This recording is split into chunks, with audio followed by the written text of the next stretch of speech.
La conquête de la Méditerranée de -264 à -146. En -264, déjà maître de la péninsule italienne, Rome cherche à s'étendre autour de la Méditerranée et se retrouve confrontée à Carthage sur l'autre rive de la mer. Carthage est une cité d'origine phénicienne, on disait aussi punique, qui s'est étendue en Afrique du Nord et en Sicile. Elle occupe toute l'île, sauf Syracuse, très fertile en blé, en dattes, en huile d'olive. C'est une cité très riche. Les conflits vont aussi se dérouler sur deux autres fronts, contre des peuples gaulois qui se sont établis au nord de l'Italie et en Méditerranée orientale, c'est-à-dire en Grèce et en Asie mineure. On peut distinguer deux phases de conflit de 20 ans à peu près, suivies de trêves, la première dure 20 ans, la seconde 50, avant une expédition finale qui permet à Rome de devenir la maîtresse de la Méditerranée. Premier point, de -264 à -221, la première guerre punique et la trêve. En -264, en Sicile, la cité de Messine fait appel à Carthage et à Rome contre le roi Hierone de Syracuse. Et Rome profite de cette intervention pour s'implanter en Sicile et accorder le statut de cité alliée à Messine. Hierone, effrayé par l'avancée romaine, décide de négocier avec Rome et de s'allier avec elle. En -251, les Romains s'emparent alors de la cité carthaginoise de Palerme. En -247, le général Hamilcar Barca oppose une résistance farouche à leur progression, mais il est défait en -241 aux îles Égades, où 50 vaisseaux carthaginois sont coulés et 70 sont capturés. Carthage décide alors de faire une trêve avec Rome qui va durer 20 ans. Elle laisse la Sicile aux Romains, qui s'établissent également en Sardaigne et en Corse, dont ils font des provinces sous la responsabilité d'un propréteur ou d'un proconsul. En Orient, en -229, les Romains décident de faire la guerre contre la reine Teuta d'Illyrie, accusée de pratiquer la piraterie en mer Égée. Ils parviennent à faire alliance avec les cités grecques. Après la victoire contre la reine, les Romains confient à Démétrios de Pharos, qui s'est allié à eux, la mission de gouverner les conquêtes, mais ils multiplient les pillages contre les cités grecques et Rome décide du coup une campagne éclair en -219 qui entraîne sa fuite auprès du nouveau roi Philippe V de Macédoine. En Italie du Nord, les Gaulois installés en plaine du Pô s'inquiètent de l'impérialisme romain et de la proximité avec la nouvelle colonie romaine d'Ariminum, aujourd'hui Rimini. Ils lancent une offensive contre Rome avec différents peuples des alentours, mais cette coalition est vaincue en -225 à Télémon, en Toscane, par les Romains qui ravagent leur territoire. Deuxième point, de -221 à -151, la seconde guerre punique et la trêve.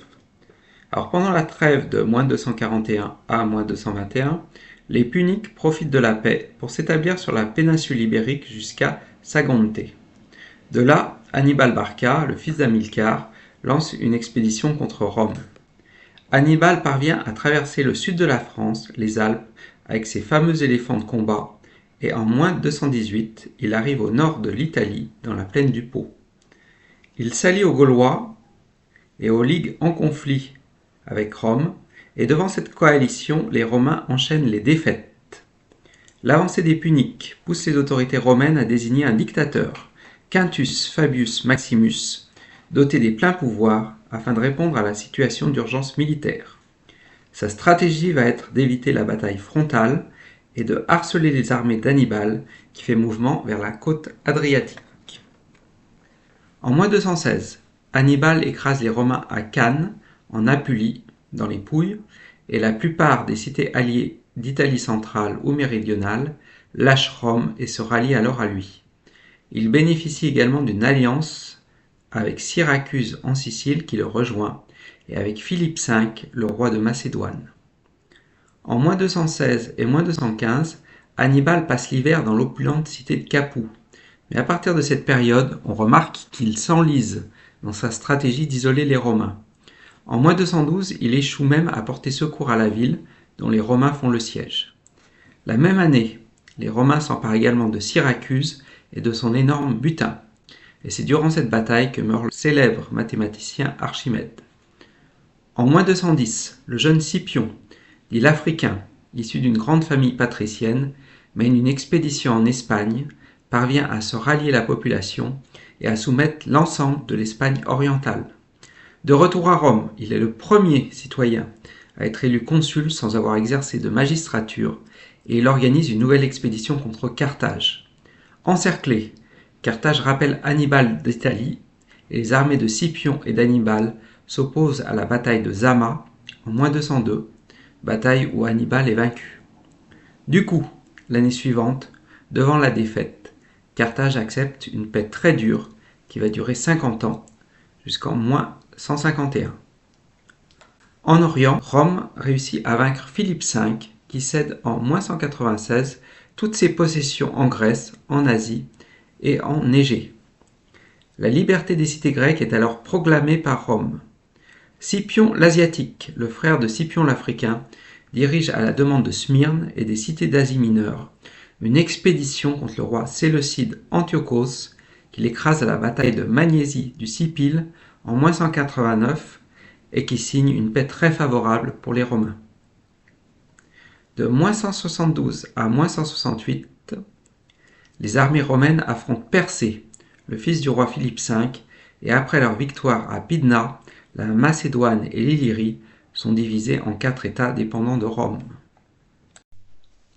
Troisième point, de moins 151 à moins 146.